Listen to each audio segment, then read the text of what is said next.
Glória a Deus. Deus abençoe a tua casa, a tua vida, que a paz do Senhor Jesus esteja reinando sobre a tua família. Que o Senhor te abençoe nesse dia de hoje. E falando ainda sobre o estado intermediário.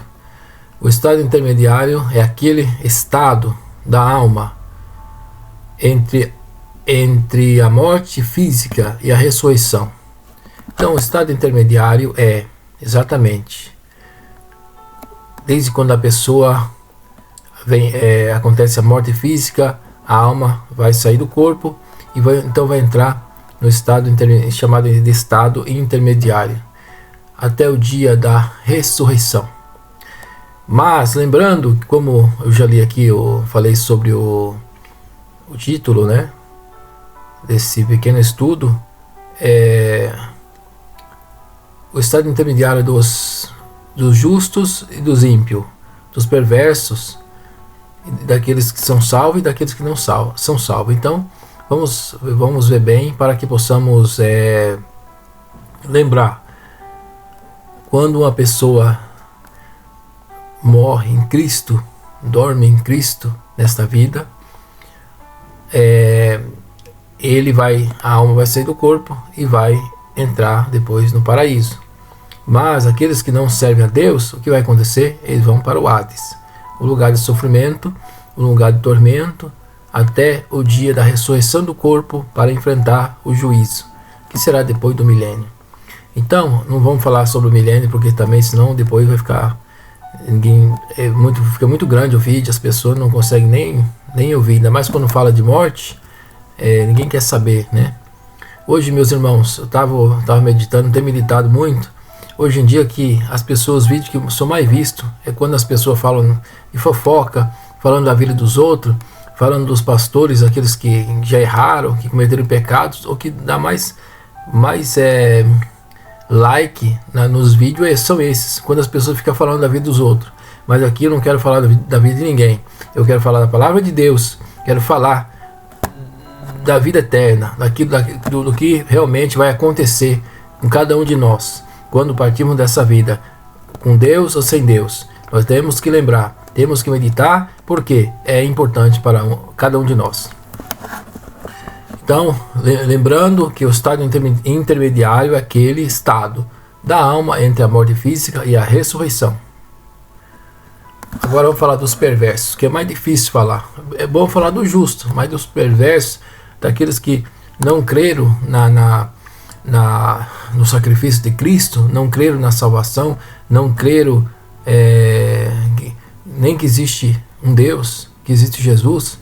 Isso é o pior de todos, né? Falar dessa situação dessas pessoas que já morreram ou que ainda vão morrer sem Deus. Isso que é o mais complicado, mais difícil, mas nós temos que falar.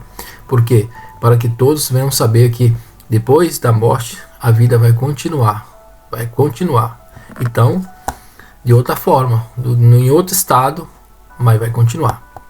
Quando os incrédulos morrem, vão imediatamente para o Hades, que é a morada dos mortos perversos. Antes de Cristo, o justo e os injustos iam para o Seol, que tinha 2 compartimentos separados por um abismo intransponível. Lucas capítulo 16, versículo 22 e 31. Então, aqui nessa passagem aqui, de Lucas capítulo 16, a gente sabe, essa é a parábola do rico e de Lázaro, que a Bíblia fala que Lázaro morreu e foi levado pelos anjos, e o rico morreu e foi sepultado, e a Bíblia não fala como é que ele foi, se ele foi levado pelos anjos, se ele foi levado pelo espírito da morte. A Bíblia não fala sobre isso. Fala que Lázaro morreu e depois ele foi levado pelos anjos e foi para o seio de Abraão, e o rico foi sepultado. Mas depois foi visto também o rico no Hades, no tormento. Então, no Seol, antes de Jesus vir, antes de Jesus morrer na cruz, todos que morriam iam para o Seol, iam para baixo. E lá tinha uma separação, que de um lado estava o justo e do outro lado estavam os ímpios. E uma coisa interessante é que quando o rico ele levantou, a Bíblia fala que levantando os olhos para cima, viu Lázaro no seio de Abraão. Ele começou a falar com Abraão, pai Abraão. Então ele conhecia Abraão, sabia quem era Abraão, chamou de pai. Ele disse, diz aí para Lázaro que molhe o seu dedo e me refresque a língua, porque eu estou atormentado nessa chama. Lázaro, ou seja, o rico estava num grande tormento e Lázaro estava em paz, repousando. Então já havia grande diferença. Todos morriam, ia para o céu, mas tinha a grande diferença, porque Abraão falou para ele, olha, vocês que não podem vir para cá e nós não podemos ir para lá, porque existe um grande abismo entre nós e vós. E você teve tudo na tua vida, né? Agora, você está no tormento. Lázaro, que só teve sofrimento, está em paz, está em consolo. Então, existia isso aqui. Vamos então mais adiante. Vamos meditar sobre o Seol, também, que são palavras difíceis, palavras que difícil de entender, mas nós precisamos aprender, porque se a gente não aprender, é difícil explicar para alguém que precisa saber. Tem pessoas que querem saber. Eu mesmo sempre quis saber e lutei, estudei para mim aprender, saber, porque muitos falam, morreu, acabou, né? Morreu, não acabou não, senhoras e senhores, não, se você morre hoje, não acabou não. A vida vai continuar, no além, vai continuar. Então vamos meditar, vamos estudar. No Antigo Testamento, a palavra hebraica Seol é traduzida de várias formas. A primeira forma que eu vou falar é inferno, e a outra é sepultura. No Novo Testamento, a parte inferior do Seol é chamada em grego, de Hades. A parte inferior é chamada de Hades. Isso começou com a versão Septuaginta, onde a palavra hebraica Seol foi traduzida por Hades, como no grego. O termo hebraico para o estado final de perdição ou lago de fogo era Gehenna, adequadamente traduzido como inferno. Marcos capítulo 9, versículo 43. Vamos mais adiante.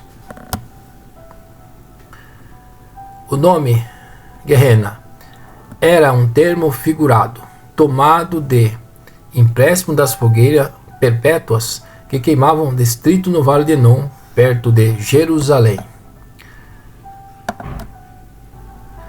Já que os injustos não vão para a perdição final até o último julgamento, quando serão lançados no lago de fogo.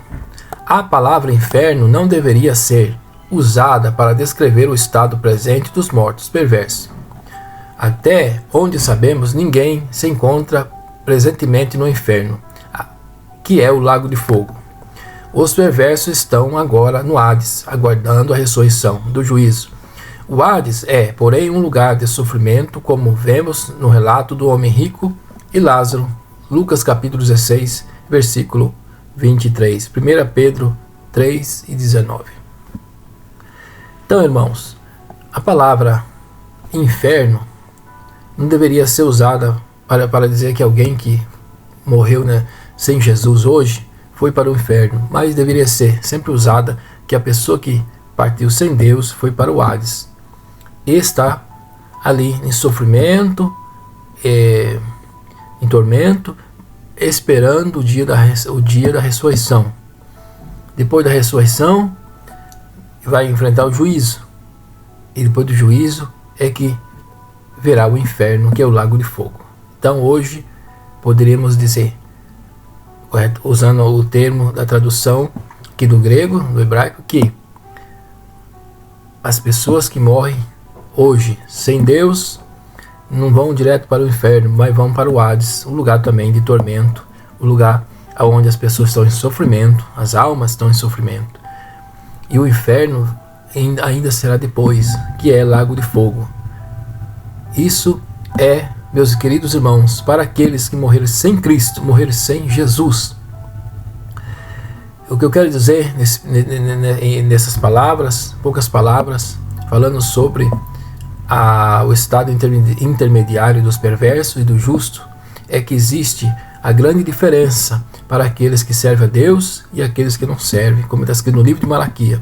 E nós que temos a oportunidade nesta vida, levantamos as mãos, aceitamos a Jesus Cristo para que o seu sangue nos purifique de todos os pecados. Por quê? Porque para que quando nós partimos dessa vida, possamos ter direito de entrar na vida eterna com Deus. Então pense bem na tua vida. Não pense bem, você é pastor, você é missionário, você é missionária, você é um crente que está dentro da igreja, que vive em pecado, você sabe que você está errado, conserta a tua vida. Porque amanhã pode ser tarde. O dia de amanhã pode ser muito tarde. Então, se você vive no erro, vive no pecado, você sabe que você está errado, você sabe que você não pode fazer coisas que você está fazendo.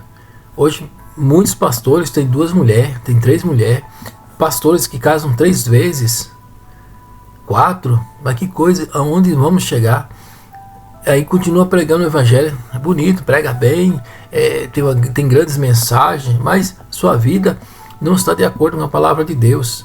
Então vamos ter cuidado da nossa vida. Olha, aquele que está em pé, cuidado para que não venha cair, para que não caia, mas que continue em pé. Nós devemos lembrar, eu estou aqui para lembrar, porque eu sou o primeiro que estou estudando a palavra do Senhor aqui com vocês, falando e lembrando que nós temos que dar conta não só daquilo que pregamos, que ensinamos, mas da nossa própria vida diante de Deus. Então, olha, quantas oportunidades você pode ter tido, como quantas oportunidades Satanás já apareceu na minha frente, com as suas ofertas. Muitas coisas aconteceram na minha vida missionária. Todos os anos que eu andei fazendo a obra de Deus. Só na Europa, desde 2006 eu entrei primeira vez na Europa e até hoje estou por aqui. Todo esse tempo passei grandes lutas contra o inimigo e passo até hoje, mas louvado seja o nome do nosso Senhor Jesus Cristo, que o Senhor tem guardado a minha vida para que não venha cair na tentação. Eu quero dizer, muitos pastores hoje têm uma esposa, têm amante, estão aí, estão pregando, mas bem-aventurado é aquele que o Senhor está corrigindo hoje, que Deus está revelando o seu pecado hoje, que Deus está falando sobre a tua vida hoje, porque amanhã pode ser tarde, você pode morrer, pode perder a salvação. Você vai entrar num lugar onde você sabe que você conhece, você é pregador, você sabe muito bem sobre a palavra de Deus, você sabe ensinar, mas não ensina a você mesmo. Então, cuidado, tenha cuidado da tua vida, tenha cuidado, porque Jesus está voltando. E você também pode morrer. Nós podemos ser chamados hoje para a eternidade. Deus abençoe. Nós vamos agora para a parte que fala do justo, que é a melhor parte. Eu gosto muito de falar, porque quando fala do justo, fala de coisas maravilhosas. Não vai falar do Hades, do inferno, das coisas terríveis do inferno, dos tormentos, mas vai falar sim da salvação, do descanso, da paz eterna para todo sempre. Que Deus abençoe. Vamos.